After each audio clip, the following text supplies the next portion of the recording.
All right, that's about all we got. So see you later. Hope you enjoyed the intro. This song gun really did leave me. We can't have that. My shit just freaked out right off the rip. Gosh, dog. You was hitting the show buttons and you hit the wrong button on your own computer. I must have. There you go. It just Did you flashed like notice 8 times. Shane's not here to control my mic volume tonight, so we're gonna have us a little loud time here. I was gonna say he'll just have to fix it in the podcast. Yeah, that's right. So we got to say thank you and hello to you fine green chat members there. Thank you for the support of the channel that we try to give back to you the best we can. I'm getting told my audio's low. Let me see if I can bump mine up here. Yes. All right. I think we should be able to lock the audio settings in StreamYard, so the host really? and stuff can't. Well, I'm Can't gonna be bump messing it with here in my OBS too. So, how's it Yeah, sound for you, Joe? Yeah, I can tell. That's good. That's good. Okay. Testes. 1, 2, 3. There you go. Yep. I got off track here. Well, there you go. Steve's letting you know Yep. he's got that thing. Everybody wear your mask tonight. Damn air travel. No, I was tested today. It is not COVID. Too early. So, but I do feel like I got hit by a truck. So, He's tested too early, dude. Hey, it's okay. You shouldn't even went and got tested, because if you don't get tested, you never have it. yeah, there you go. No, I needed You also don't get the bill that comes with it. This is true. This is true. I done told my doctor, you ain't seeing me no more. Well, I've got a new primary because I was going to try to get on Rybelsus to lose some of this weight that I got. My insurance said no, so screw those bastards. Yeah. But I called her today to see if I could get in, even though I've got an appointment with her on Friday, because I was like, I need to get rid of this crap because I need to be better by the weekend. Now I want to go out and play POTA. I need to fix that failed activation I got. We'll get into that later. But I call her office, and like, yeah, she's off today, and she'll be back on Thursday. And I'm like, what the absolute? She said I could get in any time, but okay. Man, it's that vacation time of the year, man. Which, rightfully so. I mean, I know she's building a house, and she's got a new husband. I think new husband. So I'm going with the grouch.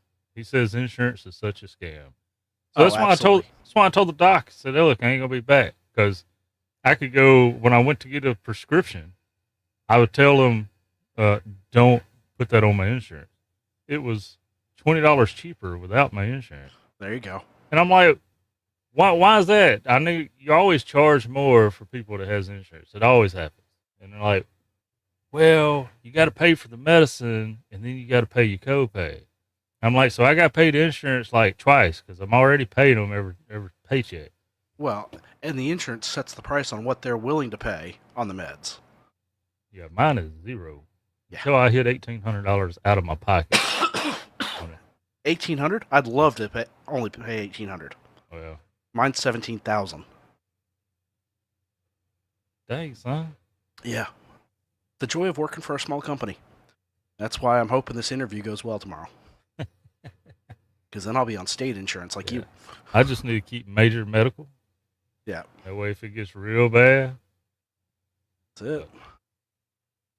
So. I go to the ER one time. They said,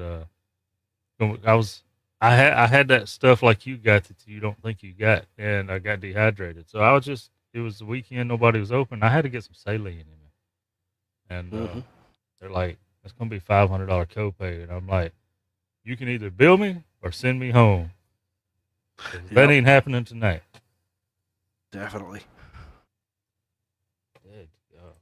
All right. So, Joe, what have you been up to? Nothing? Man, I've been busy at work.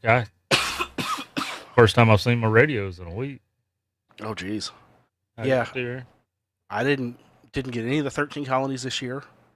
So I didn't miss that. Yep, that was this past week. Yeah. Started on the 1st. Ape, how we doing, brother? Missed that because I was in California, up, and Unfortunately, I had a little mishap out at the park.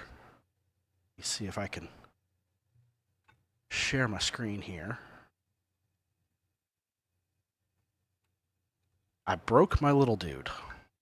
Yeah, so we was gonna have a little chat about this. So I'm glad you brought that up. Yep. So, right there, 10th section up. I had it tied off to a post there in the park, and I was stringing out the spool tenna, and it decided to just let go. Let it go. And let it go. When carbon fiber breaks, it shatters. Man. So you can see there on my laptop the top section to it. But yeah, so luckily reached out to Sean. And he's like, I want to dissect it. I was like, okay. So he's sending me a new one, and I'll send him this one. You already got a jump start on it? Yep. I think he said it went out in the mail today, actually. So yeah, me and you were talking about this the other day, and I'd like to bring it up. Maybe the chat can help refresh my memory. But don't you kind of have a habit of having antenna holders fall, whether it be a dude stick or tower? Didn't you drop the tower once? Yeah. I kind of did a little bit of damage on the tower too. About like UPS truck. I'll never let an antenna go in your hands. I was surprised how heavy that spool tenna is. That's got some thick wire on it. David's saying he's used his little dude and spool tenna quite a bit. Yeah, I think I just had a bad spot in my little dude, so we'll see when the new one gets in. But the park that I was at, it doesn't show up real well on camera here, but that right there in the center. Area 51? No. That's Red the white border signs wall. Over there. Yeah, that's the border wall. I was right there at Tijuana. So it's still one of them federal signs that says you don't need to go no further. Oh, yeah. Yeah, there. You just ain't got the camo dudes and white trucks on the hill. Yep. So, but yeah, that was Borderfield State Park. And they were some guys there at work, and I asked them, where the park boundary started. And actually directly behind me in this photo was there's a little sign that says, welcome to the California State Park System. It was like, you're within the park if you saw that sign.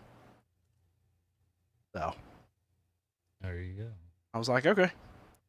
Got a whopping 4 contacts. Well, see, that bothered me at the start of the show. You said we're going to talk about my failed activation. I thought the whole POTA motto was there is no failed activation. There's just attempts that didn't quite get to the 10. Yep, didn't quite get to the 10. And I was going to try to do FT8, but my 705 and my computer did not agree. Was it that, or was it the gas station USB cable? No, I had a decent USB cable. Being an IT guy, I don't buy gas station USB cables. See, gas station coax, maybe. You should have had SDR control and used the Wi-Fi on the 705. Wouldn't even need that laptop. Just a phone or a tablet. Or a Mac. I didn't think about that, and I didn't take the iPad with me. So. Well, I'd have brought that up. But I done that last year. We was out camping, and it was so freaking hot. Still hot and humid outside to where it's not even fun to breathe in the air. So I left the poor 705 out on the table. And I went back in the air conditioned camper and was using SDR control on my phone or tablet. There you go. And that spot had too much noise to do voice activations anyway, so that's what I was limited to. So, yeah. And yes, I'm sure most of you have seen the news out of North Carolina. We did have a POTA activator, unfortunately pass away out at a park. It looks like as he was putting the mast up, it contacted the power lines. And he did not make it, unfortunately. That's a scary thing, man. Yeah, it is. I mean, we know Vern took his hit, so. He was just trying to go to the bathroom. I was going to say, he was just walking to the bathroom. I couldn't imagine what it would do through carbon fiber. What you get for being 7 foot tall. Yeah, this is true. Vern's a big dude, but we love him. I suggest the Digital Rancher doesn't go to that park either. Right.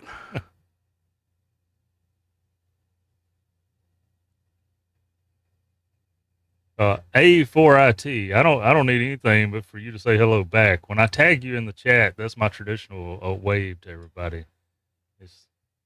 Sorry for the confusion. Glad you're here. Kim, YYL. Yep.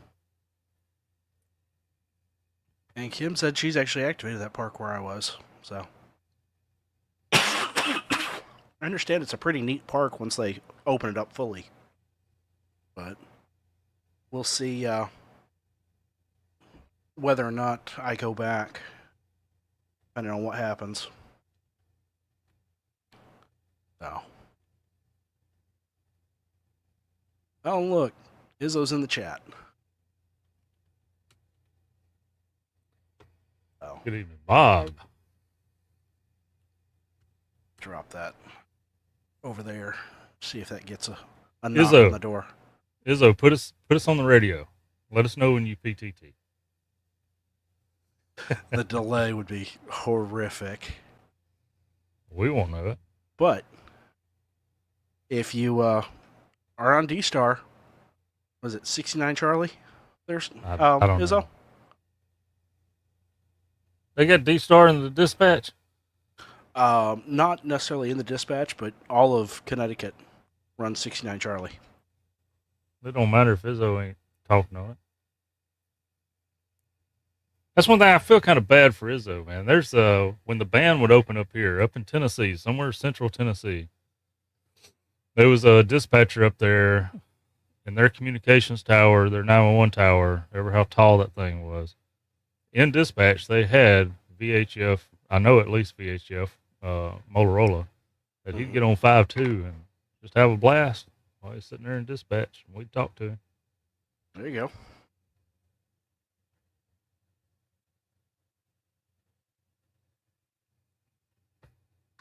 So, Izzo, if you'll interconnect us with the P25 there. Yeah. I think you'll have not a problem getting called in on Tuesday nights again. Trying to help you out. Oh, Jeff's starting some trash about Huntsville shirts. Oh man, he can take some trash and take it to the curb. So yes, some of you may have noticed that in the announcements on the Discord, Clubhouse Discord, I did announce that I had a design out for Huntsville. Finally. You got a month to get your orders in if you're interested in the design. If you totally hate that design, don't like it, don't buy it. And get with me. Tell me. Let me go. They come up with another idea. Never look at the announcements channel. I think I just heard somebody knock on the door. Jeez. I hate a crowd. But it's Carlos. I came to say that I don't like the designs, but these folks over here, the Black Swamp Amateur Radio, Club, might give you some ideas on how to make a better shirt. If it wasn't black. I say that, and I'm wearing a dark shirt tonight. See, I didn't make any dark shirts last year, and then MRD's like, what the hell, man? So then I had to go back and redo. So I learned this year. So all my text that goes outside of, that's kind of by itself outside the picture, has a border. That way it doesn't matter. It will contrast whatever color you choose. Now you're thinking. Yeah. Now you're thinking. Stinging thinking. I like the designs there, Joe. I'm looking at them right now. Don't tell him that. It goes to his head if you tell him that. I know. But there's look. Well, there's. Joe, is she watching? No. Okay. I know sometimes she does, so. Yeah, I mean, I don't think she is. I've seen her in the chat. Highly doubt occasionally. Yeah, and she don't ever remember how to log in or nothing. So. She was in last week. You are a 2 weeks brave ago. man. You're a brave man. And if you turn up missing next week, we know what happened. What'd I do? Nothing. I don't know what you're talking about. I'm talking freely about her not knowing how to log in. Hey, look, her and my oldest girl the same way. Like, I'm the recovery email for their email. every single time they go to check their email, they have to reset their password. Oh my God! Thanks for the 556. Drop that in early on us. Look, talking about t-shirts design, I'm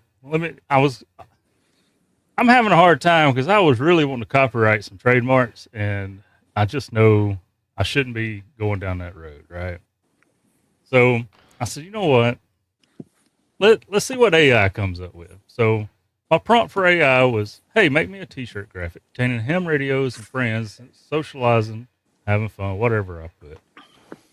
And this is what it came up with, and I gave up on that.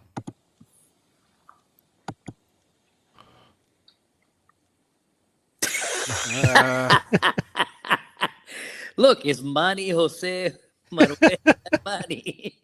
And I'm not going to show the other one that's over here because, well, you can't see my mouse. I can see the edge of it. You can see enough, and it's all the same people. It's like 4 or 5 ladies sitting around ham radio. And I'm like, all right, AI, world events, you need to quit. Yeah, I was like, I'm not a good AI prompter, so. That's too funny. That is entirely too funny. Have you, how about you show on the screen the design that you came up with? That way the people that are watching the stream and are not on the Discord are enticed to perhaps go to the Discord to go find that link. See? There you go. Carlos, you just got all the ideas. You can always just share your Spreadshirt link. But Joe, there is a package that arrived this week. Oh, yeah? Yep. Oh. So that one will make its debut at Huntsville. Good deal. Well, here's the design. Yes, this was still a little AI, but I did some AI onto AI. Hey, I gave AI a prompt, and I said, make this prompt better, and it made it better. And I said, make it better again. So these first 2 over here, you can't. Yeah, that's kind of for me. I have to put the design for the shirt I want to. I don't expect you to get my call sign on it, so I put these other 2, depending on what color the sunset you want, whether you want smoke coming from the fire or not. But well, that's what I'm fire fits. Yeah. Let's just hope that we don't get blasted with all the rain that's happening in Texas while we're in Montesano. Oof. Because that will make it rough. Maybe not. There's always one big storm. I don't know. I think the camper we're in this year floats, so we'll be all right. Well, we're on top of the mountain, so. Long way down, too. Are you saying we're staying in an ark? It does have bunk beds. Is it 40 cubits by 40 cubits? No, because I'm not towing that. My F-150 would be screaming. I thought Vaughn and Julie were bringing theirs. No. Because of the size of theirs, how long it would take them to pull it, and the truck they pull it with doesn't have air conditioning. That sounds like a them problem. It is. But I mean, I rented one here local, so. Okay. It's nice. You need to let me know on the side how much I owe you. Yeah. Just send me the bill. I was gonna say, Vaughn and Julie have already paid, by the way. Well, as soon as I know, I'll pay you. I'll gladly. Yeah, I know. I'll gladly pay you next Tuesday for a burger today. Mm-hmm. I know you're good for it. That's why I don't worry about it. There's so many of the people in the chat that are not going to get that. And of course, the 80 meter net will absolutely get that one. Oh, yes, they will. I don't think Brett got that one. No, I don't listen anyway. Don't you know that? Huh? You said something about a burger next Tuesday or something? Yeah. Yeah, he doesn't pay attention to us at all. I stay lost. That's probably the best way.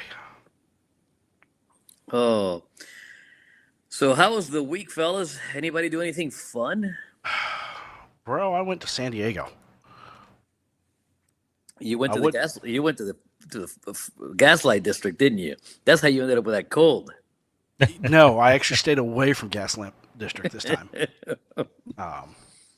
I went to North Island, though. That's what you get for kissing strange girls. I was trying to convince the guys to go to the iBar with me, but they didn't want to go. What a bunch of wimps. I was like, we're done with work. It's 3 o'clock. Let's go grab a beer.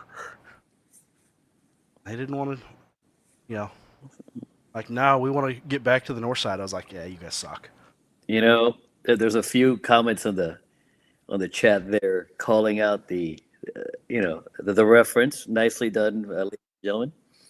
And some of you don't even qualify for the 80-meter net, and you know what the reference is. Congratulations. Yep. And so I saw a couple of VEs were at W1AW yesterday.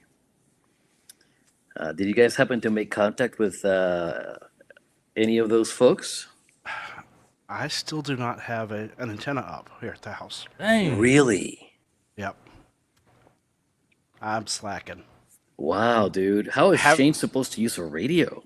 Yeah. Well, I mean, he wouldn't pay for the tower, so there's that. Did your tower get damaged? You didn't know about that? I mean, it was down when I left. So, yeah, after you left, I had it up.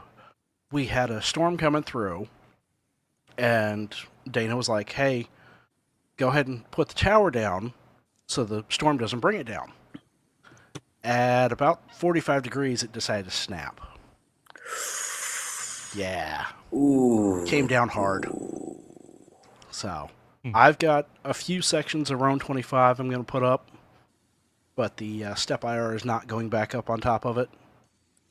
Oh. Is the step IR damaged? There's one piece that needs to be repaired, but I have an extra housing unit, so I could do it. It's just too heavy to put up there. Oh, man, that's a bummer. The rotor, the brake on the rotor is busted, so it'll free spin. Oh. So I think I'm going to end up buying a hex beam to put up. But hex beam is directional, so you need to have the rotor fixed. I've got an extra rotor. Okay. And I can probably fix the one I've got. That's not a big deal.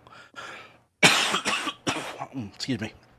But I mean, yeah. to me that'd be a big deal, but it's just time, and it's been 85 and 90 degrees at 10 o'clock in the morning here.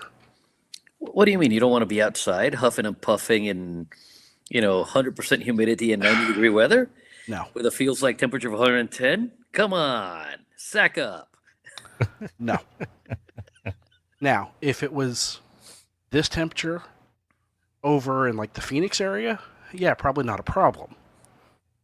Because it's that lack of humidity. And I was actually looking for a site over there that I think you might know. I saw it while I was flying over.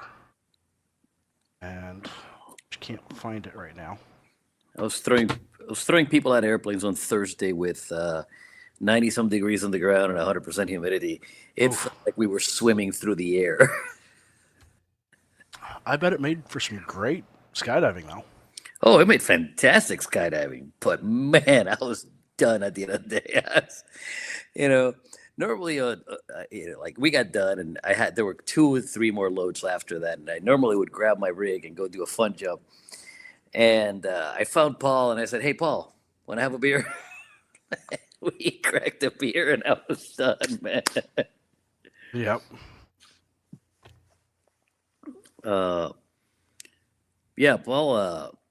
For those of you that don't know, Paul is at my home draft zone right now. Mm-hmm. He has his license. Yeah, my understanding he's going to stay there until he leaves for Huntsville. So another few more weeks. So, yeah, if you if you're in the North Illinois area and you want to go hang out with Paul, that's the place to go because that's where he's at. It's an easy 38 days. There you go. Till the opening of Huntsville. Hamtiller Hertz is correct. I executed the Heineken maneuver, except I did it with a what was it? I did it with a Spotted Cow from. Okay. What's the name of that brewery? Spotted Cow. It's a Wisconsin brewery. I can't remember the name of it right now. Which reminds me, I should probably swing up to Wisconsin and buy some of that before Huntsville and bring it to Huntsville because there's some people that would like it. Yeah. New Glarus. MAK is correct. New Glarus Brewing in New Glarus, Wisconsin. Yep. How about that? How does MAK know that? He's a New Yorker. Mike gets around. N8YO said it first. Oh, okay. N8YO said it. They're both Mikes, and they both get around. Yep. Well, I can see N8YO knowing it because he's close. He's close, yeah. And you can probably get it in Michigan. No, you can't get it outside of Wisconsin. Really? Yep, they do not sell that. New Glarus does not sell anything outside of the state of Wisconsin. Good to know. Which is why I'm thinking maybe I need to make a trip up to Wisconsin to pick up some New Glarus for Huntsville. Mm-hmm.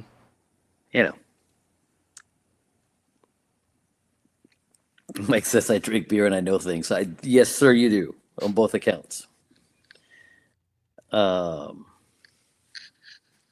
Mike, are you making it to Huntsville this year, or are you staying in New York?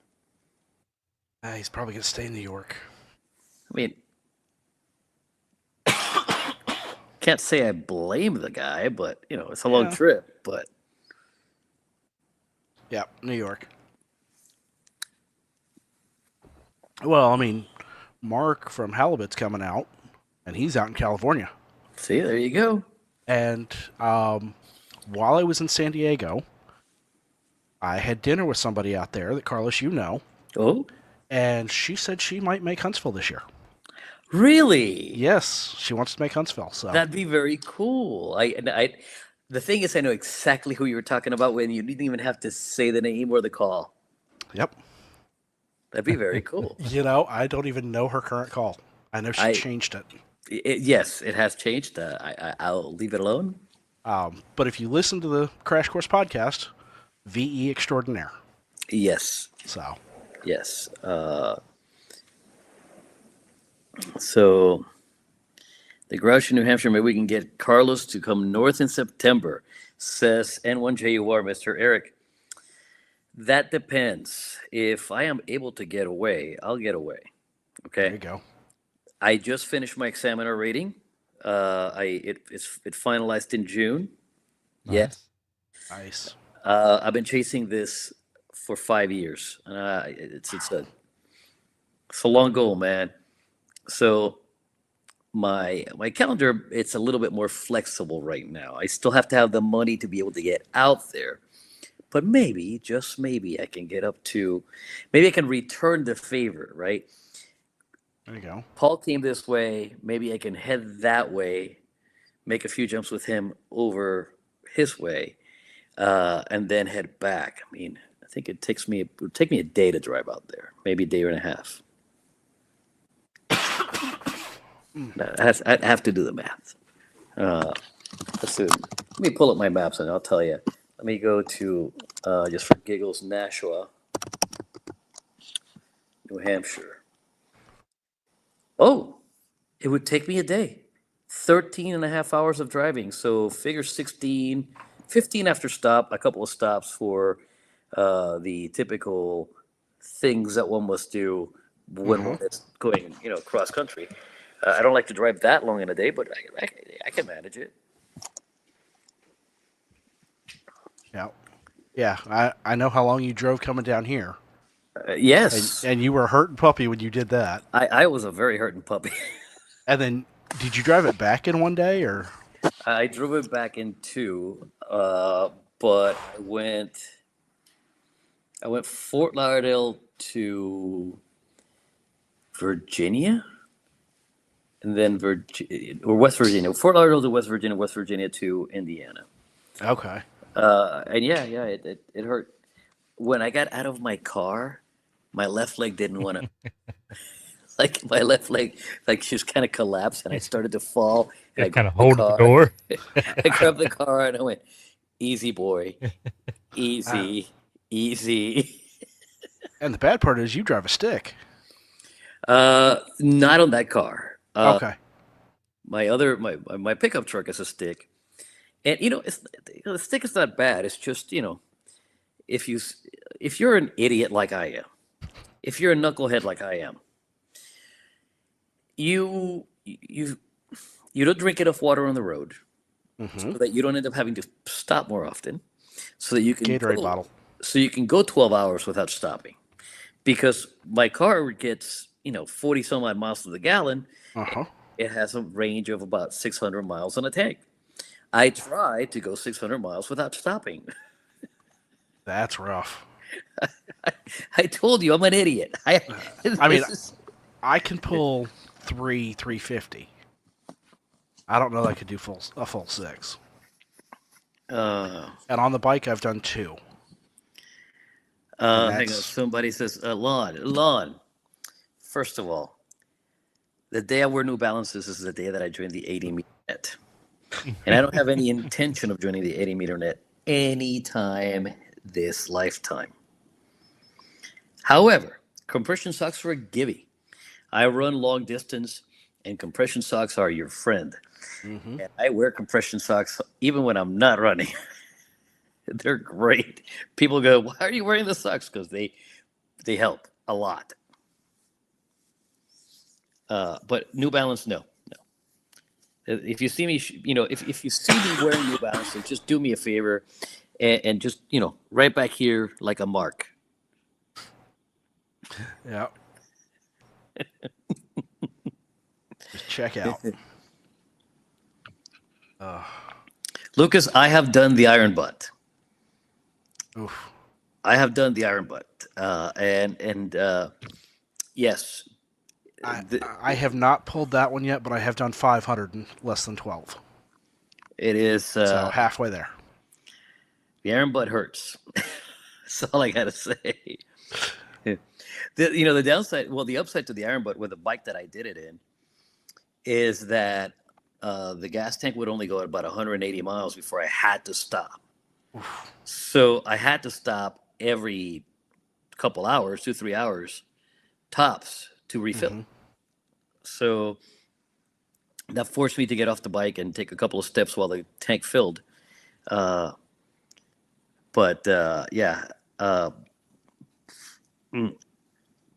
iron butt hurt. You know what really hurt? The trip back from the iron butt. Yeah. Because I did the iron butt in 23 hours. And I spent a couple of days with my family, and then I only had 1 day to get back. So I had to do the iron butt twice. I had to get it from Florida to Indiana in 23. And yeah, that one really hurt because the soreness had already settled in. Like it properly settled in. And every time I went over any kind of bumpiness, it's like, And I was in my 20s when I did that one. So I can't imagine doing it today. Yeah, no. I've got some buddies that want me to do an iron butt, and we're talking about it, but it's an interesting experience, I'll say that. It is. It is. There's the 48 and 10 as well for if you're clinically insane, which is the lower 48 states in 10 days or less. That's there's an optimized path for it at that. There is.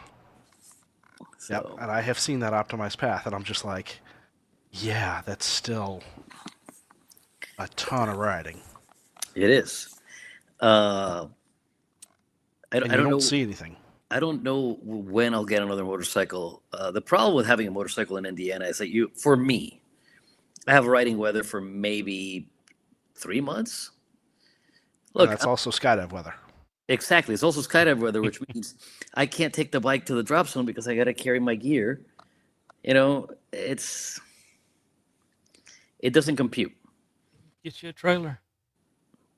I even then, I don't think I would have enough room in the trailer to carry all the crap that I have to carry. Tandem trailers. Just keep adding trailers. Just pull a train behind me. Yeah. Mm-hmm. Pretend I'm in Australia in the outback, just pulling 5 trailers in a row. Paul will tell you he saw the back of my truck this week and he went, Jesus Christ, with all my gear. But I could leave the stuff at the drop zone. Right. But the problem is, it's not uncommon for me to need to go some other place. So then I have to schedule days when I bring the truck, and when I don't bring the truck, I just drive the truck. So Denver to Branson in 14 hours. Good gravy. That's a lot of riding. If that was on a motorcycle, that's a lot of heavy riding. Oof, yeah. So yeah, Huntsville's just around the corner. Hope to see you all there. There is some There are shenanigans happening. Carlos can find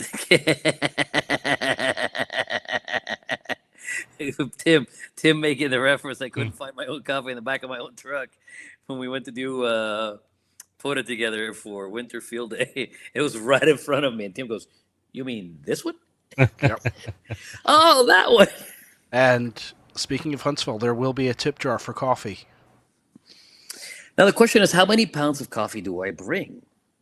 Right, I need to bring enough coffee for us to consume. Right. And I need to bring coffee to sell. The question is, how many pounds of coffee to bring? How many do you have? I can bring up to like 100 pounds, but I don't think it's worth to me, roasting 100 pounds if I'm not going to sell 100 pounds. No. I think a great marketing idea, just throwing this out here, is like, instead of selling them in pound packages, like, you do kilo bricks. No. I'm going to do 1.1 pound. Okay. Half a key. Half a key. There you that's go. been discussed. It's a half a key. Tortoise Overland with the $10 donation. Thank you, sir. So I have to figure out the pricing on it, but a half a key, 500 grams, nothing but pure. Yeah, baby. Direct in the vein. And we're talking about coffee for YouTube. Yep.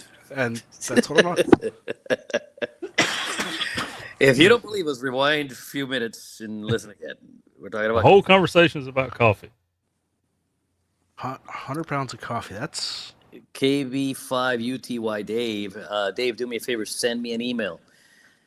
Okay, skydiver@kd9oln.com, and remind me. And that way, I will mark those 2 out for you. If you want to pre-order stuff, send me an email.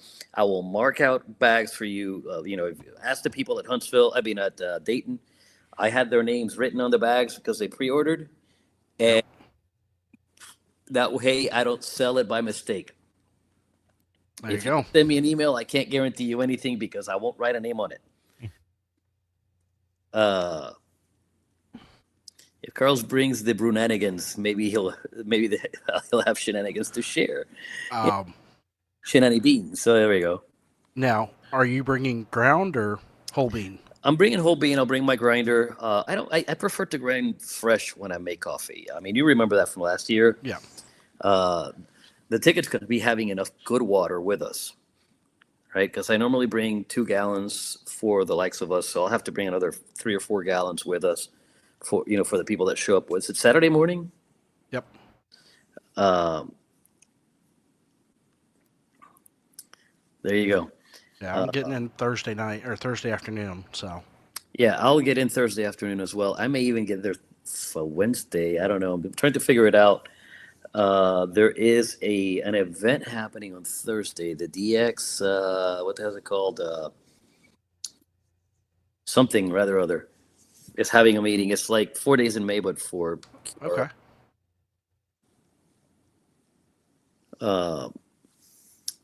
Jeff is asking you, what size battery did you bring to California with you? Did you fly Southwest? So, no, I flew American. And this trip I only brought my Denko 5.5 amp hour, but I have taken a 12 amp hour Bioenno. Yeah, I've taken a 12 amp hour Bioenno as well. And I've never been questioned about it. But I'm also TSA pre-check, so they just kind of look at me sideways and wave me through. I've been fortunate. The Indianapolis International Airport pre-check station. Hang on. Someone asking for how much for a key. A key would be 2.2 pounds. So call it $38. Ballpark.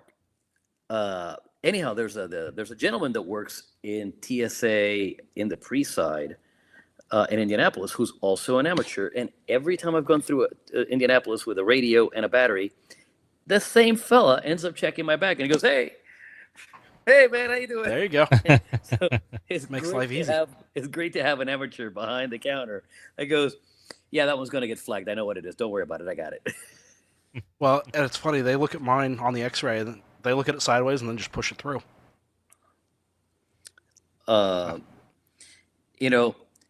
The catch is always when I'm coming back, I always pull the radio out, and of course the pre-gate, agents like, "You don't have to take anything out of your bags. Leave your stuff." I'm like, it's gonna get flagged for an extra inspection anyway, so I may as well just get out now.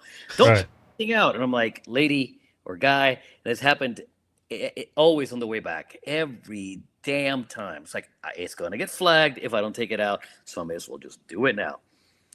You don't know that. I'm like, I fly with this stuff all the time. Yeah. So. Quirky says just put biohazard nuclear stickers on your batteries before you go through TSA. when he said that, I'm thinking, if you're carrying any of KM4 ACK stuff, you got a nuclear sign right there. Oh, Lucas is going a little Sturgis. Okay. Yep. Have fun with that. Yes, Hamman, Connecticut knows what it is. They hit it when you do what you want. It's not that I want to do it; it's that I already know what needs to happen. So why labor it, right? Why make a delay that doesn't need to happen? Yeah. You probably go through the same ones pretty often, but there's one airport wanted me to pull the laptop out of the bag and put it in a separate container, and then the next airport I get to is don't take it out of the bag. I'm like, okay. The worst one so far has been Denver. Every time I fly to Denver, it's like rolling the dice. You don't know how bad it's going to be, but you know it's going to be bad. Yeah, that's like Dulles. And the line in Denver sucks. Yeah. Always, even for pre. That's kind of how San Diego is. The pre-check line was longer than the regular line. Yeah, a lot of times. And I'm just like, why?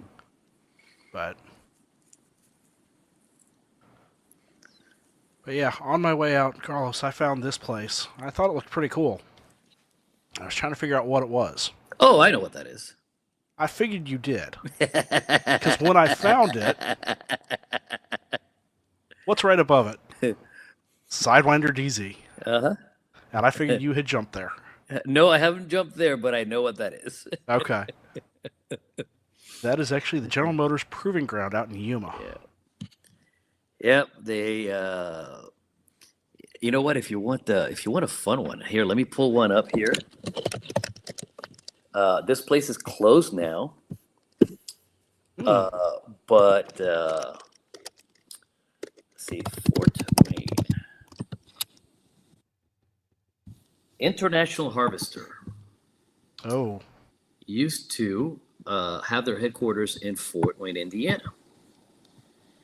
And they used to test semi-tractor trailers in their own. I'm looking it up right now. I'm gonna get it here on the screen before I share it. They used to test their own tractor trailers in this track, and this track was a monster. Oh, I bet. So let's see, is this the location? Yes, this is the location, although it has since been redone. So you can only see part of what's left of the track. So let me go back to StreamYard and present, share.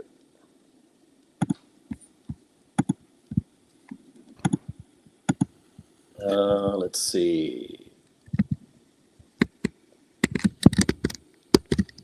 Share this window. There it is. All right. So, International Harvester. This used to be their track. As you can see, it has now been demolished and turned into a parking lot. I'll explain this in a minute. This entire track would go all the way around this facility. The feedback or the nerve center of it was this building here. And they had sensors all along the track, and they had sensors on the semis. And one of the items on this track was an intentional crash test that used to be at the end of this straightaway. So after they got done testing the model and everything else was verified, there was an embankment set up here that was like 20 feet tall of nothing but dirt. And it was like a wall made out of railroad ties. And they would drive a semi into this thing at full speed with a trailer loaded and everything else just to see how it reacted. And I was there for a few of those tests. And that was cool to see. When you hear that thump, everybody in Fort Wayne in that area heard that thump. There was no, and inevitably, it'd be, hey, who's setting off fireworks off on the southeast side of town? Like, nobody. It's just international crashing trucks. Yeah.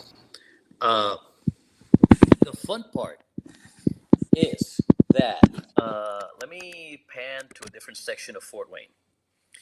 Understand all of these vehicles here and all of these vehicles here are from one place. And that place is here. I want to zoom in. Fort Wayne assembly plant for General Motors. Mm-hmm. Okay. They still haven't recovered from COVID. You see all of these vehicles here and all of these vehicles here. All going to scrapper. All of these vehicles here. And most of the vehicles here and most of the vehicles here, all waiting for parts. Okay? Same thing with all the vehicles here. The vehicles here are ready for railheading. That's why they're getting set up, staged near the railhead. But all of those vehicles are waiting for parts. And if they're more than a year, model year old, they are going to the scrapyard. They're being made and being scrapped. And then, by the way, this over here is the Casat Army Depot. It is no longer an Army Depot. It's been decommissioned. But all of these vehicles you see are also all vehicles that are missing parts. There have been times when this entire lot is 100% full, bumper to bumper. Oof. And if you're wondering why a brand new Chevy truck is costing you $90,000, it's this. They're taking brand new vehicles and scrapping them. Wow. Ham Shack TV, thanks for the $4.99 super chat. And he said he's going to wear a pink tutu on his live stream Thursday night. I don't believe it. I think he needs to wear the pink tutu at Huntsville. That's what I'm saying. I'm saying, commit to your craft. If you really mean it, commit to your craft. So right now, GM is leasing space in the old International parking lot, in the converted International test track, in the old BAE building, and at the Casat Army Depot to store vehicles that are waiting on parts. I'd be willing to give a couple grand for a brand new car missing parts, and then when the parts hit AutoZone, I'd go get it myself. That's what I'm saying, man. It's got to be more than what you get in the scratch. I mean, you would think so, but that's if they ever make the parts. Well, they're making the parts. It's just that instead of putting them on the carts that are waiting for parts, they're keeping the production line running. But of course, the production line is, like, let's say you have an upper control arm on the suspension, and it's missing in 100 cars out there. They'll keep the plant going with the parts that they have, but we're missing the brake computer, so they don't put the brake computer on, and they just still park the damn car instead of putting the parts in the cars that need them and then shipping them. Yeah. So, into a vacation. Was Columbia House in Indiana? I didn't know that. That would be news to me. I was a wee one when Columbia House was alive. So, yeah. Well, VE5SAR, a Hamnetics. Without the brake computer, the car rolls away. The parking lot's not flat. But remember, the earth is flat, so it won't roll. Just ask the ape. Yeah. Well, Carlos, before I got told I was going to San Diego, my dad actually was here in town, and he asked me if I wanted to make a speed run to West Lafayette. Dude, if you're going to make a speed run to West Lafayette, you have to tell me. Oh, absolutely. I told him that. I was like, we got to stop by and see Carlos. I mean, even if I'm out of the way, I'll come down to you and meet you wherever you're at. We'd activate a park. Or two. There's a few in Indiana. He had to go up there and pick up a truck from my uncle or a friend of his down here. She needs just a beater truck. And Dad was going to just drive it home, and the guy's like, yeah, you might want to tow it. Because I drove it here from North Carolina on a dare. I wouldn't trust it to drive back down there. So, he actually, I think, took off Wednesday while I was in San Diego. And drove to West Lafayette, got the truck, drove home Thursday. Wow. Ladies and gentlemen, I'm here to tell you that I have the greatest wife on the planet. Look. Delivery. Look at there. Delivery. Come here. Gotta love that. Mwah. Amazing. Just look. Living the life. I don't know. The life of a coffee seller. Is this whiskey? Oh, I see a little bit of whiskey, a little brownie. Brownie. Special brownie. No. God, no. No. My employment requires drug testing. No. Yours too, huh? Although I will tell you, they are special in a way. They're homemade. No, they are made by a company. What's it called? Hunks? Heavenly Hunks. Heavenly Hunks. Okay. Costco carries Heavenly Hunks in a huge bag, and these are the Heavenly Hunk brownies. They're normally coconut. These are brownies. They're normally oatmeal. These are brownies. Oh my God! And they're seasonal. So now I have to go buy like 5 or 6 bags of these. So I have them through October, because they'll go away. I'm going to Costco this week. Do I need to pick some up for Huntsville?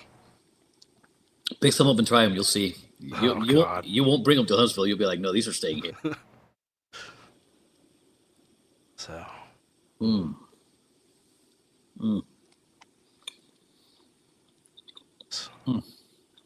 So,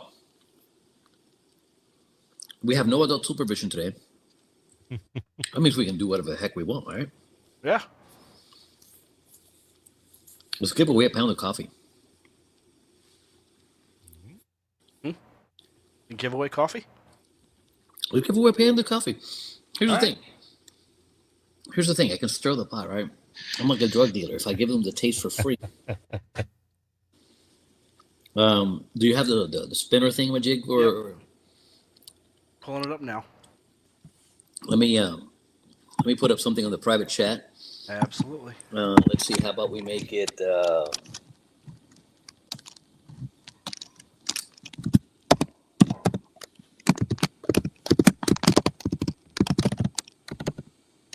about that? Good God, what a word, man. There's a lot of type.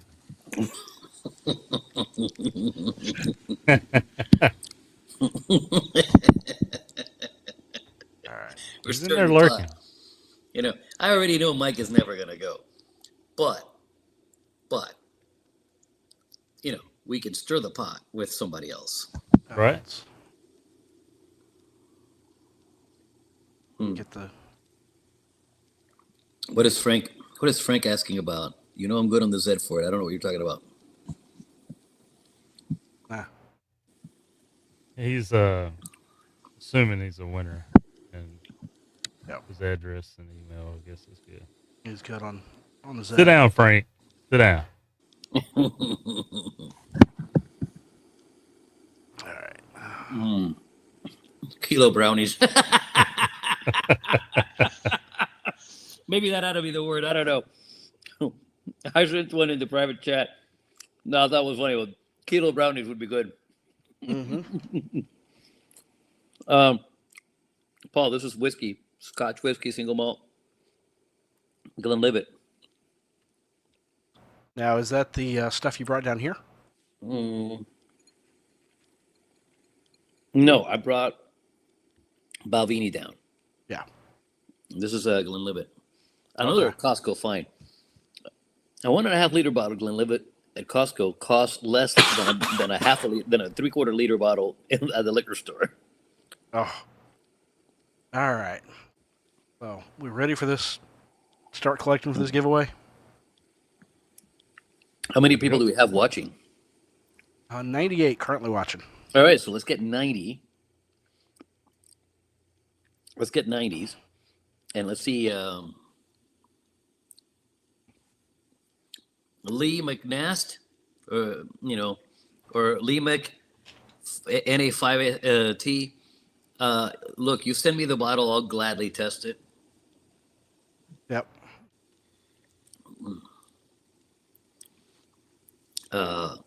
There's a few people here that already know what my coffee is like. Oh yeah. But they're always welcome to enter. Let's see. And does everybody get the reference? If you get the reference, let me know in the chat. I was gonna say, has he agreed to No, go Kevin, yet? No. He's moved the target twice now. He says, when I hit 100,000, and then he hit 100,000. He's like, when I hit 200,000, when I hit 200, when I half a million. Should be pretty close to that. So, no, I think Josh is close to a 500,000. I don't think 2.0 is. Jason's asking if you have a coffee site. No, I do not have a site for the sale of coffee. I actually need to set that up. But and no, I know, Mike. I know you're not going, Mike. Believe me, I know. It's okay. Let's see. Ham Radio Crash Course. Yep. Josh has how many people? 392,000. Wow. And then Ham Radio 2.0 has how many? 190,000. So there we go. Okay. He's 10K away from 200. So he's close. What we need to do is we need to peer pressure him into doing Parachute Mobile at Huntsville. I mean, Jim's doing it, so. Big Jim is doing it. Frank's done it. I've done it. Renee.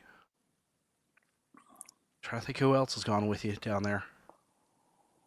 You've got a couple of special ones lined up this year already. We have a couple of special guests lined up this year. I had a chat with someone this morning. Okay. There's at least one tandem happening Saturday. I prefer to do the tandems on Friday, so we have Saturday available for Parachute Mobile. However, one person cannot make it to Friday, so I will accommodate Saturday. Not a big deal. There you go. This is good. Now, I want to see the harness on the person I'm thinking of, because I know how tall you are compared to him. Your feet would never touch the ground. I don't know that Steve would do it, though. And I'm not talking TL. No, I know who you're talking about. I know very well who you're talking about. I did a tandem out of a Skyvan on Thursday. Ooh. Thursday? No, I did a tandem with a Skyvan on Friday. And this fella had to be every bit of 6'4". Okay. And the duck walk to the edge of the back door was comical. I wish I had outside video of that. Oh, yeah. And we got to the edge of the door, and he was like, and I'm like, no, we have to go the other way. He was pulling back, and I'm like, no, we got to go that way. That's the way we want to go. Yeah. Oh, goodness. Mike to MAK said, I'm being too quiet. So here's my few seconds of speaking. Thank you. Yep. K5YVY. 58. 103 watching. Come on. Not even halfway there. 104 watching now. 90 is not too much to ask for, is it? That's Am I being reasonable? We've had quite a few say they're not coffee drinkers, which is understandable. So they can still enter. Yep. Yeah, and share it with somebody that does drink coffee. To say, I haven't seen Poda Power in the chat tonight. And I know they drink coffee, so. And who else? We're missing Poda Power and the CW couple. I can't remember their name right off the top of my head. Ham Radio Duo. Ham Radio Duo. Mike and Becky. Yep. Mike and Becky. Hopefully we'll see them at Huntsville. Oh, yeah, they'll be there. Sure we will. They live right there, so. So, Mike, yeah. We might have to do that.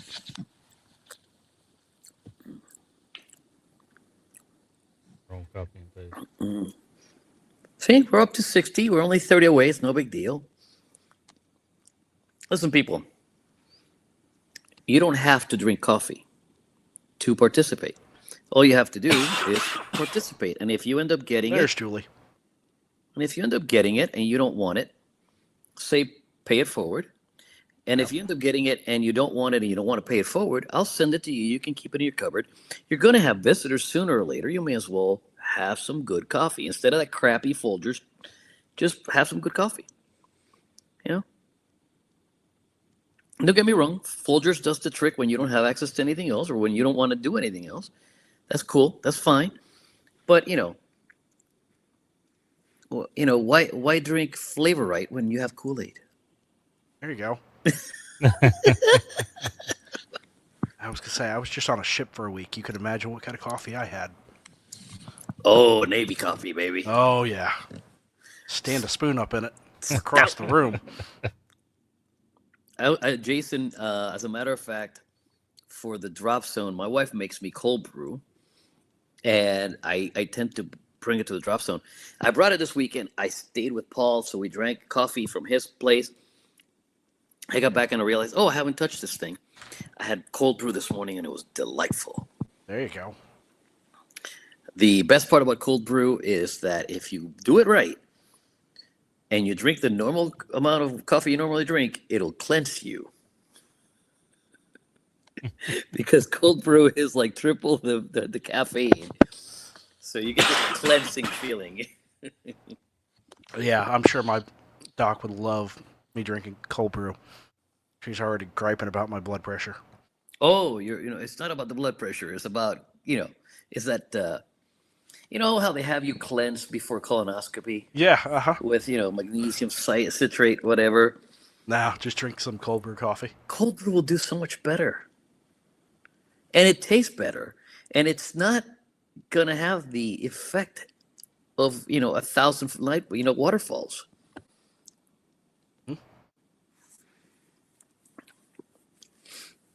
So we have 71. 71. We're 110 watching. We're inching closer to. See, the moment you start giving away stuff, the viewership goes up. It does. We started at 98, and then guess what? You start giving away stuff, and people start tuning in. It's like they can sense it in the air. They go, I must go watch Clubhouse. Somebody said giveaway.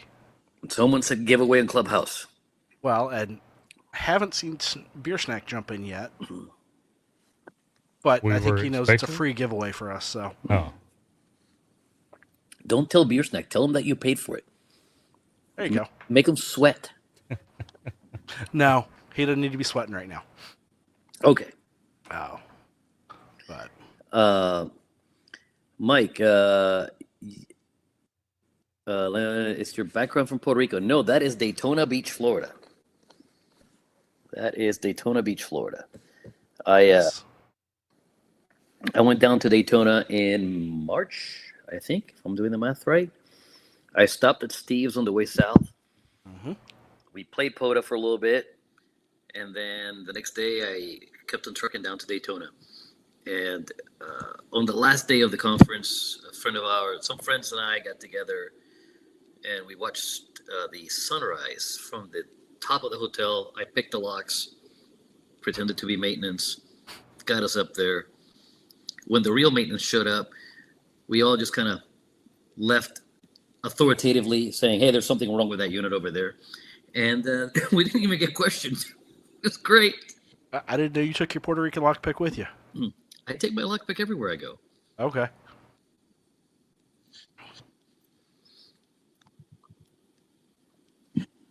Julie, I didn't call because I didn't have time.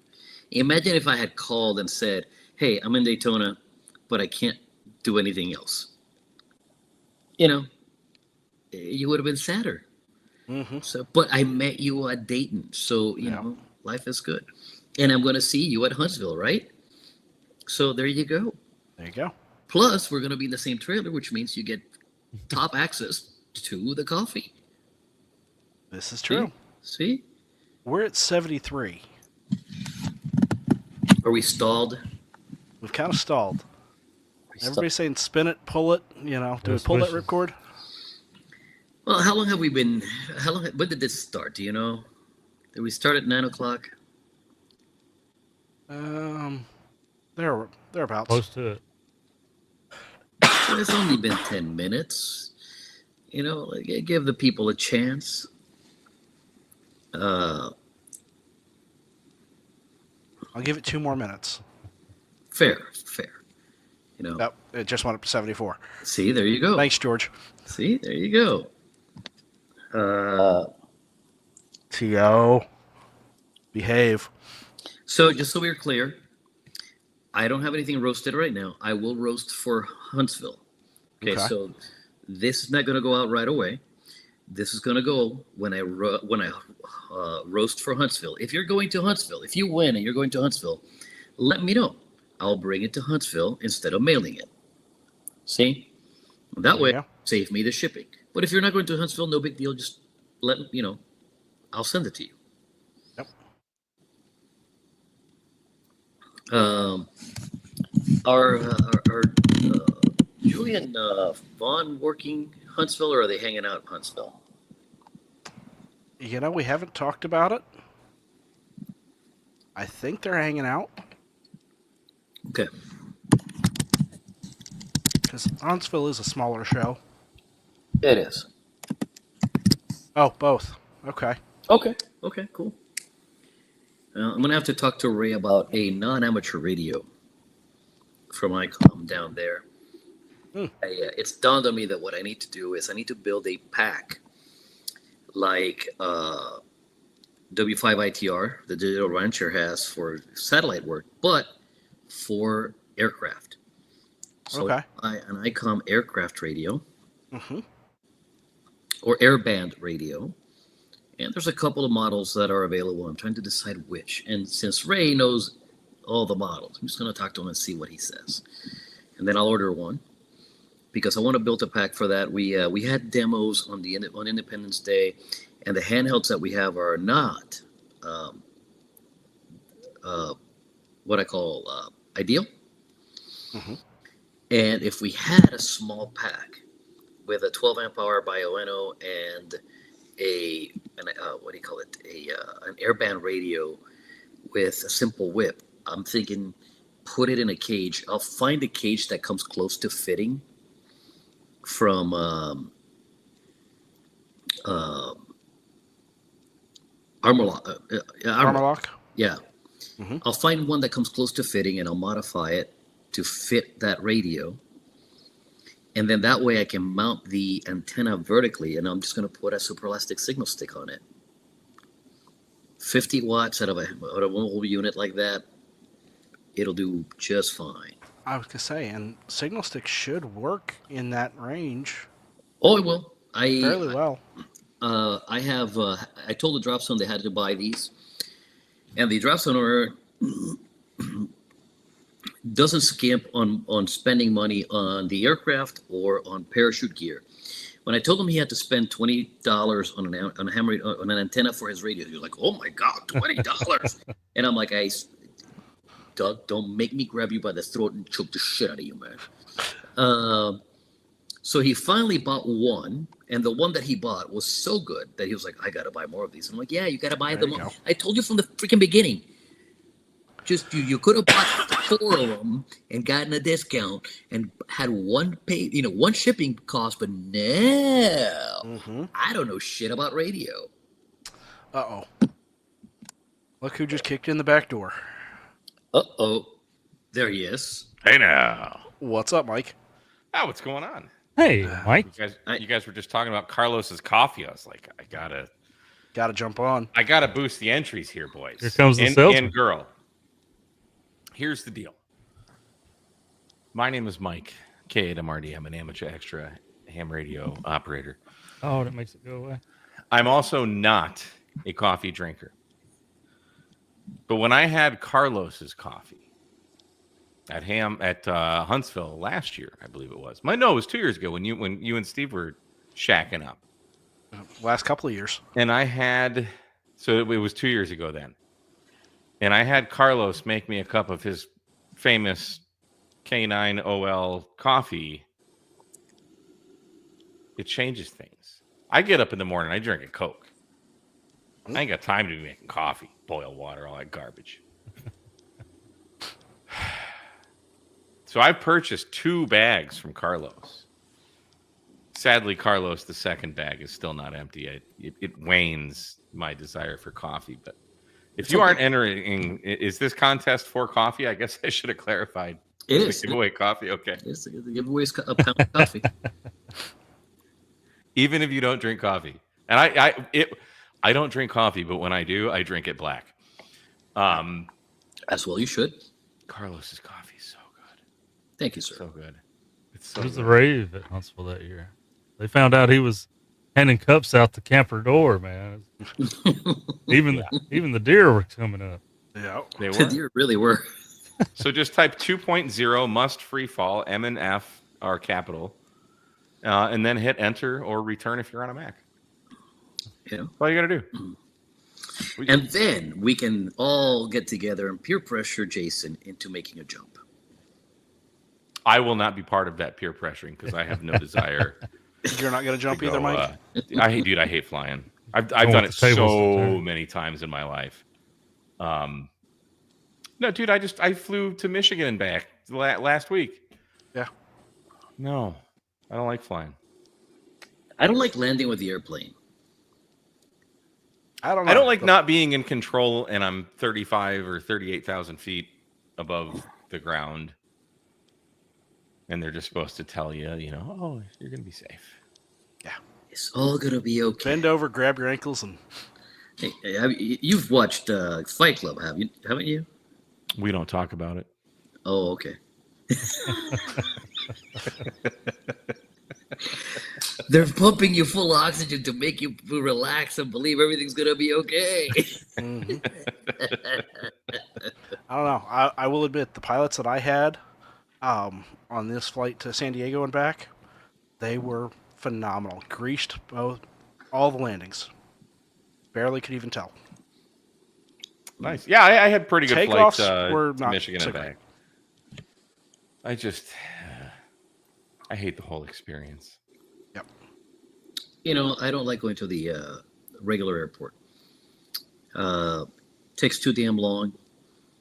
It's harassment. It's hey, we don't have to take off our shoes anymore.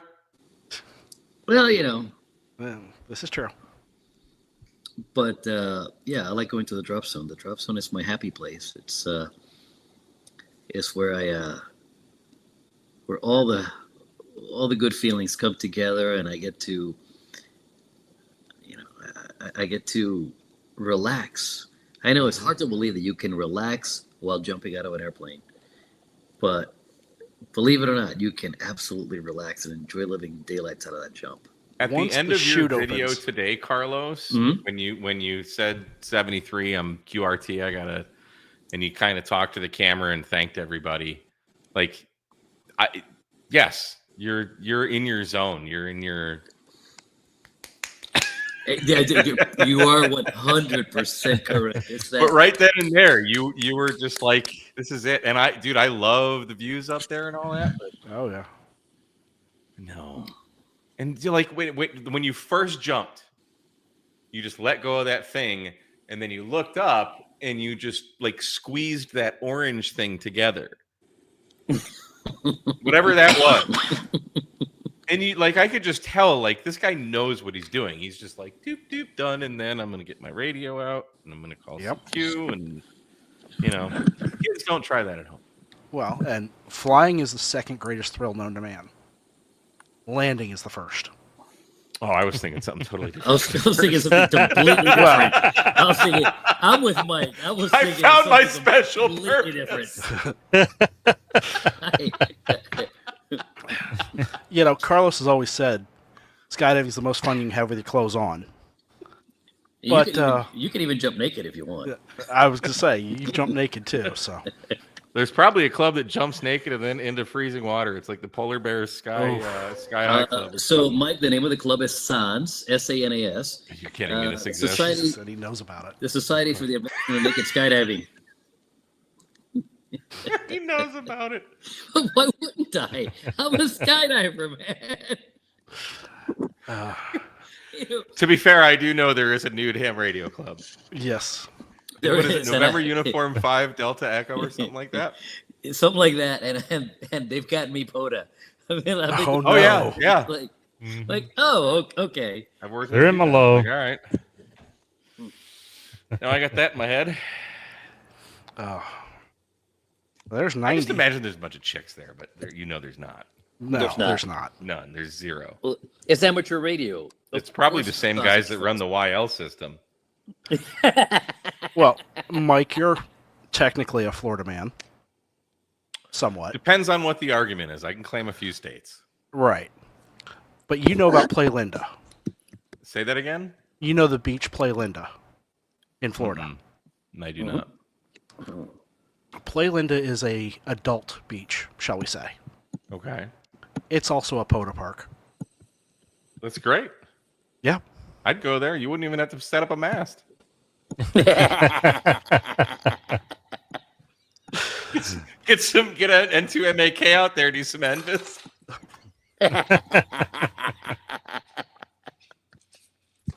Wow. That went sideways quick. And you get saltwater propagation. I just want to bring to attention we're at 90. We are at 90. No, you're not. Carlos? Oh, 90. So I thought you meant 90 minutes. Yeah. 90 entries. Carlos, you say when we pull the trigger. Pull it any time you like. We've reached the goal. If we want to wait for more, great. And if you don't want to wait for more, that's fine also.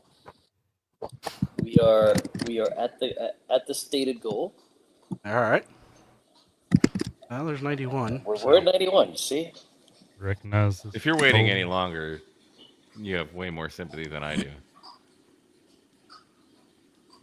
So. And survey says Ham Radio Adventure Guy. There you go.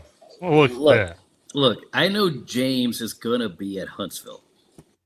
Yep. I know James is going to be at Huntsville. James, if you're not going to be at Huntsville, send me an email. Actually, POTA is going to be at James. Yes. Probably a better way to say it. Yeah. So, James, I know you're going to be at Huntsville. If you're not, then send me an email. Otherwise, I'm bringing this to Huntsville. I've got a present for him as well. Oh, there you go.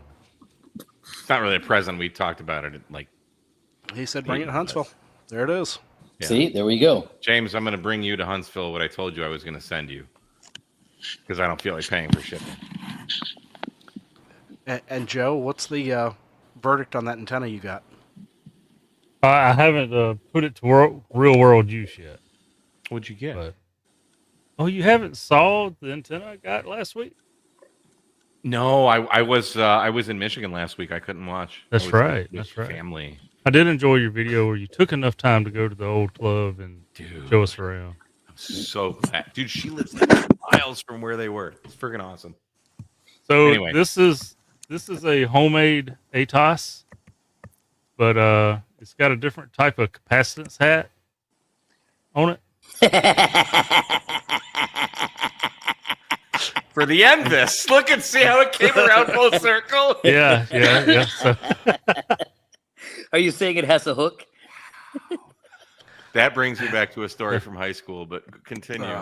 I would love to. I think this color matches your Explorer pretty well, and I think it would look great on one of those fender mounts.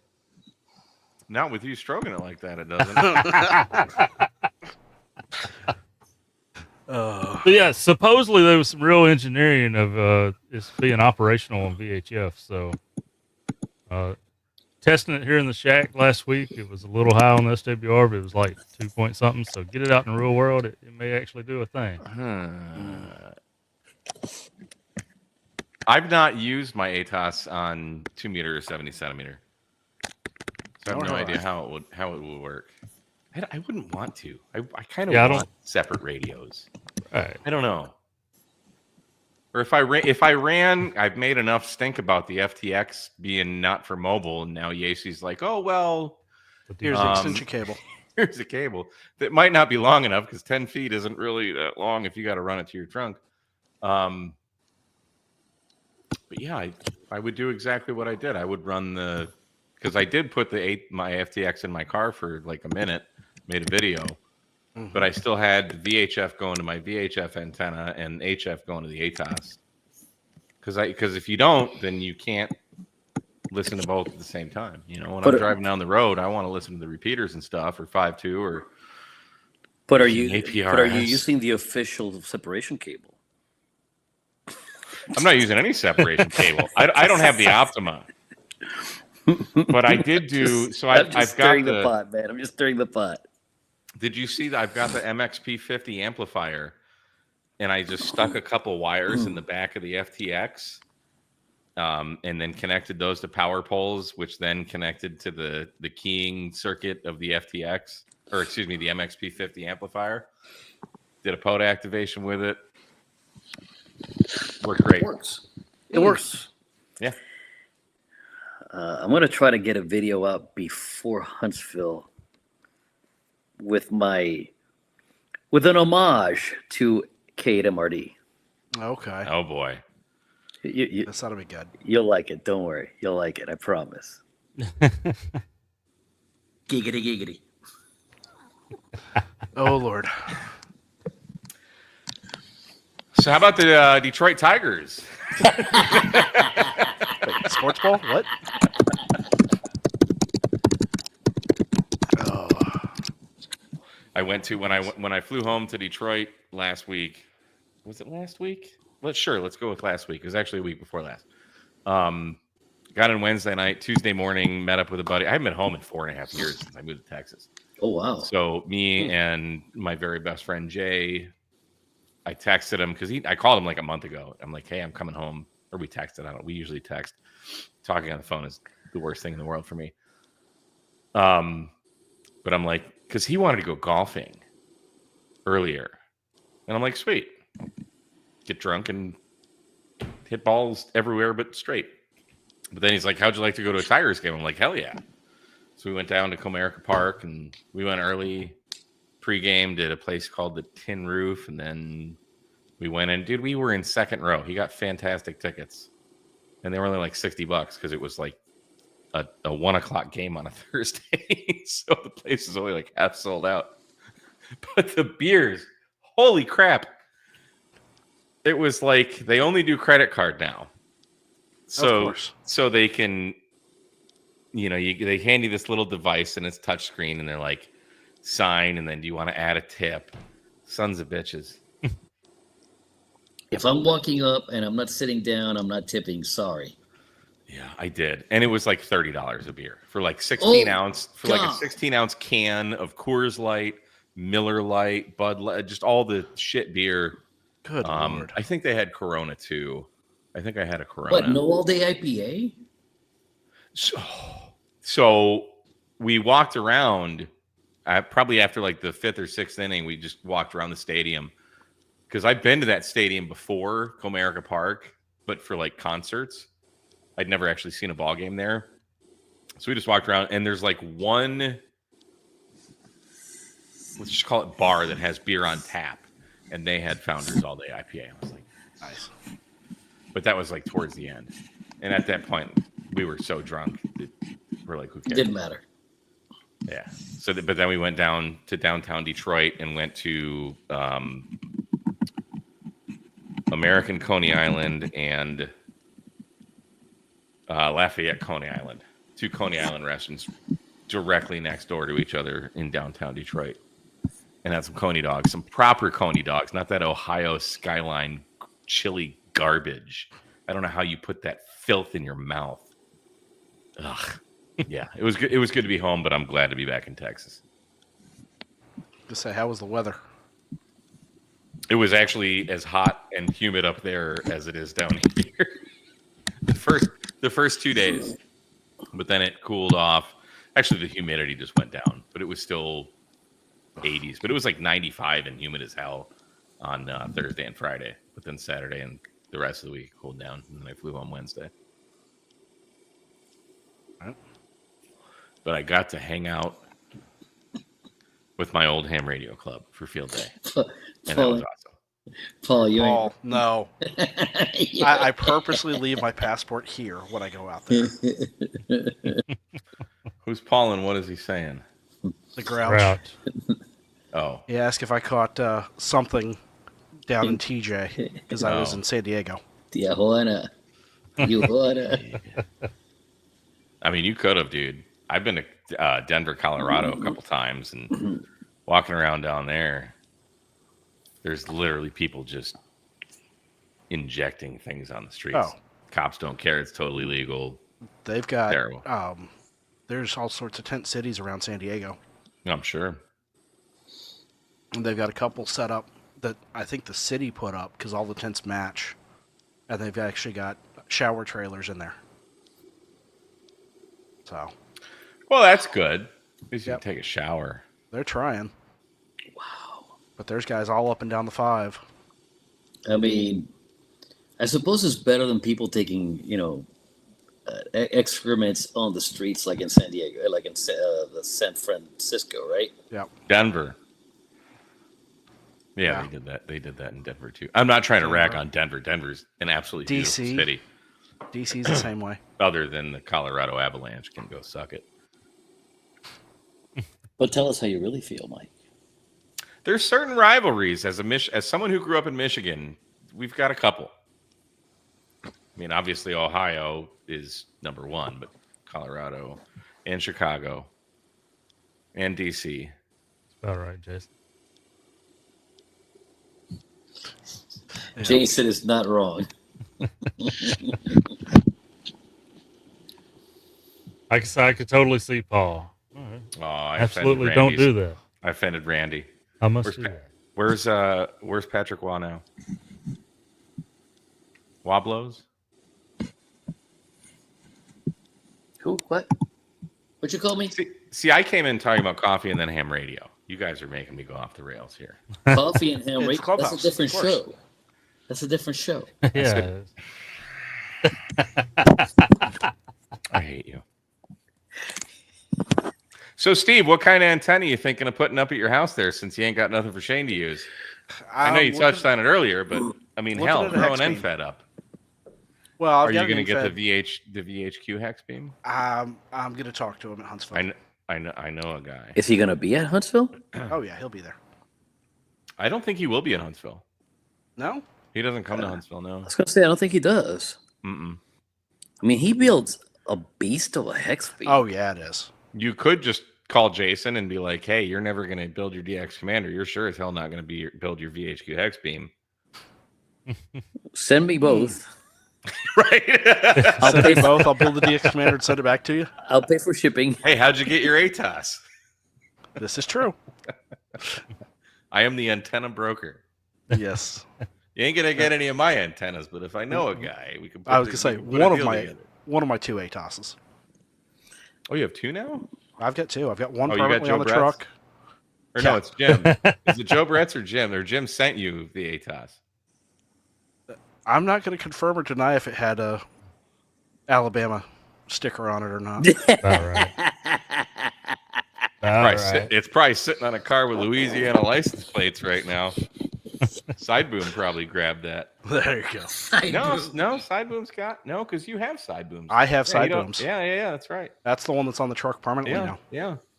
Because that's the one I did the videos on, and then I was like, okay, this thing is awesome. I need to get one. Yep. And then I made a deal with K6ARK to get my ATOS. Okay. Speaking of ARK, he was at a summit this morning. Was he really? Yeah. And He was blowing up my ham alert. I couldn't get him. I could hear him. Hmm. But I'm not ready for CW yet. So I'm like, but I'm listening. Can you send your call sign? I can send my call sign. Here's the deal. If you can do that and you know the person you're working, like I've got N8YO in the log a few times. I got K6ARK. Just send it. No matter. You know, it was you listen and you listen and you listen. On 20 meters, I couldn't hear him for anything. When he went to 40, I actually was like, okay, I'm going to send my call sign. And I tried sending it, and it wouldn't send. And I realized after he went QRT, that break-in was turned off on my radio. Oh. Like, why is this thing not working? Was it giving you the tones though? No, It just wasn't Okay. it wasn't doing jack. But yeah, on 40 meters, just it's pegging the scale, man. I was going to say, if you want to break a Ham Radio Adventure Guy pileup, send your code in CW. Or send your call in CW. In single While he's on sideband voice. mode. Yep. Yeah. He'll come back to If you. I could ever hear him, I generally just have to throw out my call sign and I get him. Well, that's because you're Mike, and you can activate a park in 4 minutes. Because I know how to bust a pilot. No, I've activated a park in way under 4 minutes. Under three. Under 3. I mean, technically, I did it just by making one call with James a few weeks ago. It's on video. And they had like 15 activators out, and I had all their call signs because they were all spotted in Polo. So I just hit copy from the QSO's field, and I worked a girl. I forget her call sign at the moment, but done. So technically, I literally only threw my call sign out once. Wow. Look at that. They had a pretty good pile up, and the bands were crap that day too. I got MRD Parachute Mobile again. I think this is the second time I've gotten you, Mike. Wow. Probably the third, I would say. Second or third, yeah.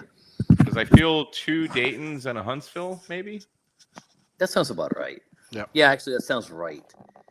But yeah, man, I did that jump, and a bunch of the YouTubers hopped on. I'm like, rock on, guys. There you go. I mean, you did it on our frequency. It wasn't Rattle the cage a little bit. It wasn't targeting you guys, but it was target of opportunity. Let's rock this, right? It was a lot of fun to make those 2 jumps at Huntsville, at Dayton. I just wish the weather were better, because I would have loved to have made 5 or 6 jumps on Saturday. Don't you miss not being at the show though when you're doing all that? Or I do miss being at the show. So like, I mean, I know physically you do, but like, don't you feel like you're kind of missing out on? I do. Okay. A couple years ago, I spent all day Friday and all day Saturday and half the morning on Sunday jumping. Wow. And it was like I didn't get to see any of the show. So the weather helps me see the show, but I would rather do the jumps because that's the exciting part, right? Like I could always grab a catalog from someone and And you do it for the Utes. He's like, either way, I'm spending a crap ton of money. Yes. Yeah. Either way, I'm spending a lot more money, and it's actually beneficial for my pocket for the weather to be terrible because I've already bought the things I want to buy at most of the ham shows. The only thing I missed this year at Huntsville at Xenia was that I wanted to buy another 3 or 4 super elastic signal sticks, and I didn't get around to it. Yeah, I stocked up on at least 2 or 3, I think. And other than that, I didn't miss buying anything at Xenia. I had already bought everything I wanted, and I had a plan to buy the things I wanted to buy.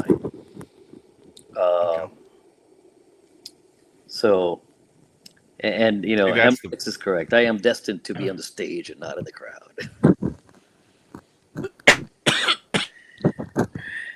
It's getting no pretty better stage than 10,000 feet up. Dude, it is. I mean, like I've said this before, but it is so fun to be up there and to hear 5-2 alive.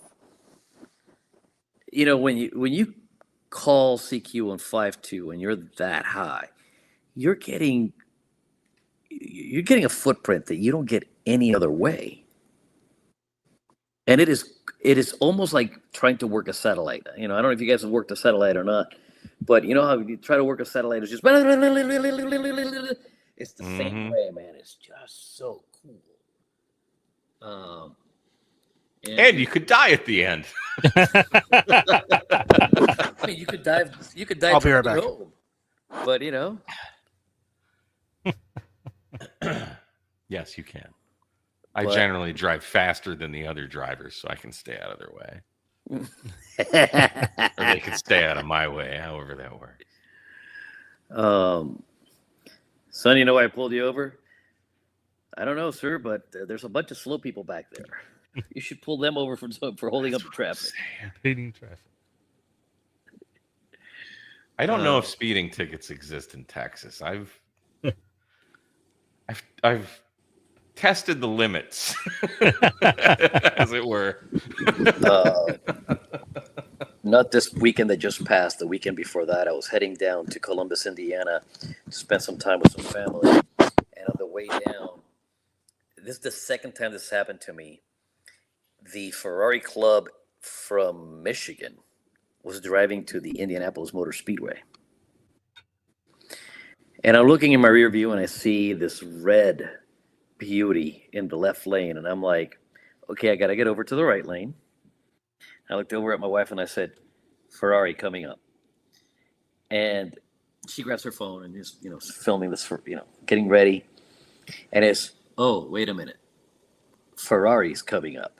Because once you see the one and you have enough view behind it, it's like, oh, that's 2, 3, 4, 10. And they're making a track on the left lane, right?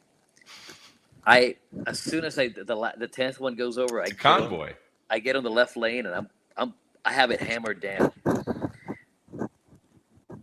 I'm doing 130 miles an hour and I'm not keeping up. That's faster than I've driven. I'm just not keeping up. And I could go 160 on my car, but I just didn't want to risk it. There was enough traffic. Even though we had the left lane, we were on three-lane highway. You were on which highway? I-69 southbound. Okay. Once it hits 3 lanes down in Anderson, and they're getting away from me, and I'm like, do I risk? Nope. Pull back. Just pull back and get back into the middle lane and slow down to 90. You're gonna either get hurt or you're gonna get pulled over. There's no in between. So on the way back north, sure as hell, man, one Ferrari is coming up behind me, and I'm like, ooh, another one. I kept up with that guy for a while. It was fun. I used to drive like that a lot when I was living overseas, I haven't done that in the U.S. very often, and it's a lot of fun.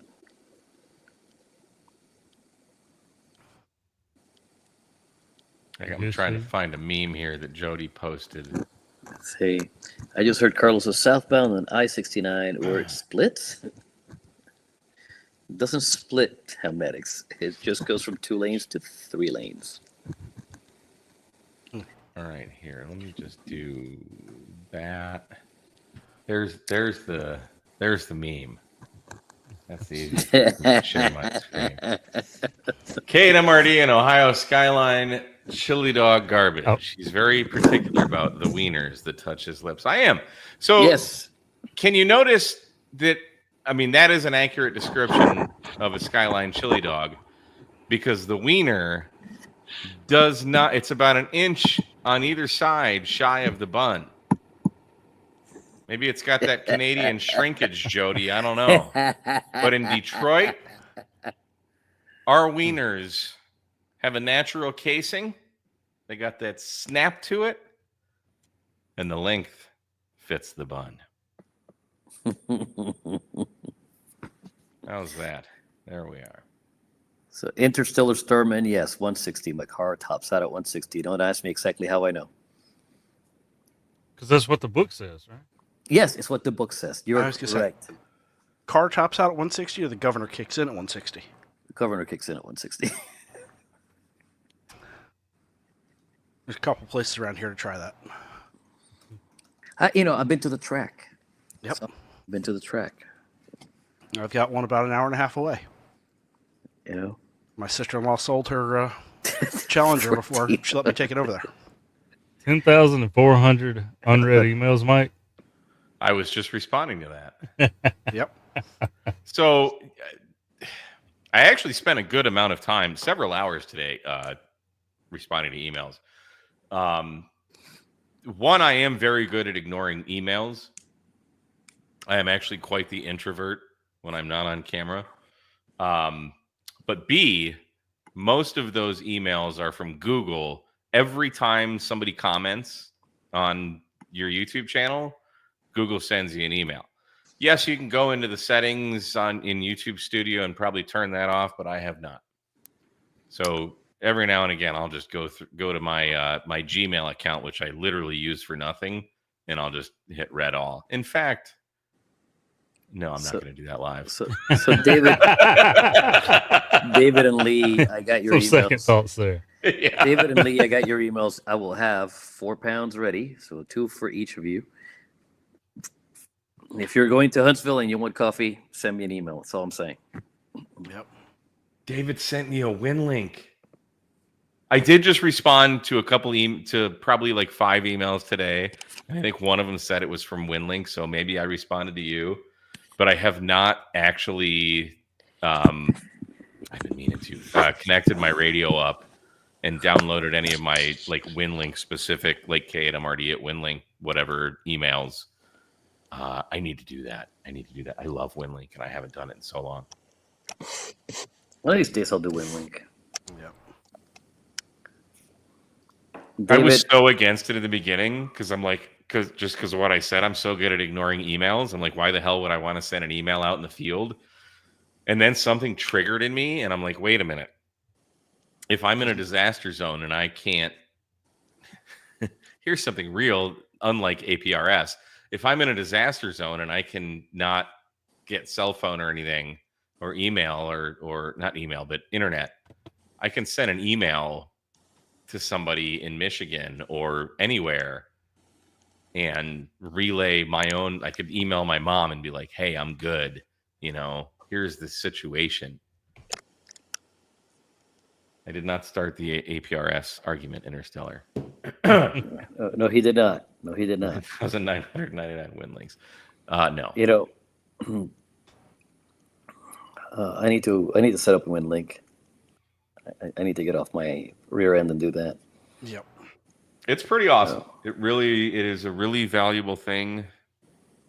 Like I said, I don't use it much, but just like going through and learning how to use it, because I got into amateur radio specifically for emergency communications. That was the reason. and to be able to send an email, like, That's why a not? no-brainer, man. Yeah. Now, if the entire world is like SHTF, because Windlink does still rely On internet heavily infrastructure, yeah. on the internet. You can do, what is it? I'm not a computer nerd, but I think peer-to-peer, where if you and your buddy have like a preset comms plan, you can email them. But Gotta have a comms plan. yeah, you really do. You really do. But if it's localized, the emergency, yeah, get it out. So, Frank, I have a feeling that Windlink from 10,000 feet would be a very boring video. It might take you the entire drop just to find to make one email. Yeah, well, what do they call them? They're not nodes. They're gateways. Gateways. Thank you. To find a gateway you can get into, because they're pretty busy. They can be. Yep. So. All right, gentlemen. We ready to wrap this thing up? Yeah, I gotta go eat my supper. Throw it in the toaster oven. Carlos, what do you got coming up? Let's see. Next week should be the first jump I made at Middletown, Ohio, a couple of weeks ago. Going to Huntsville. If you want coffee, send me an email. I will bring some extra with me, but I cannot guarantee you anything unless you sent me an email. Other than that, just Tuesday night ham radio, and then Wednesday night with the Ham Radio Kids table. It's not your grandpa's ham radio. Tim is doing a great job hosting that and centering that out for actually having fun with ham radio. Don't tell the grouchy jackasses that we're having fun with ham radio. They'll lose their shit, okay? But we're trying to have fun with ham radio. Shh, keep it on the down low. Have fun. All right. Mike, how about you? I got nothing. Thanks for having me on. Absolutely. Great show as usual. Thanks for jumping on. Thanks for the testimonial, Mike. Appreciate it. Yeah. Thanks for making good coffee. My name is Mike K, and I'm already Ham Radio Tube 73. Joe? Yeah. Bye. I don't have anything. Working. But I'm going to try to have fun. Have you mounted that ATOS yet? Not yet. Okay. All right. Well, I ain't had time to do nothing. If I get over this cough or whatever I've got, I'll be out Saturday, POTA. And then next weekend to support your parks after that. But I'll be here next Tuesday, good Lord willing. So, wave to the camera. I'll play that outro. Well, then we'll see you next Tuesday. Bye. See you next Tuesday. Yes, baby. Yes. Yeah.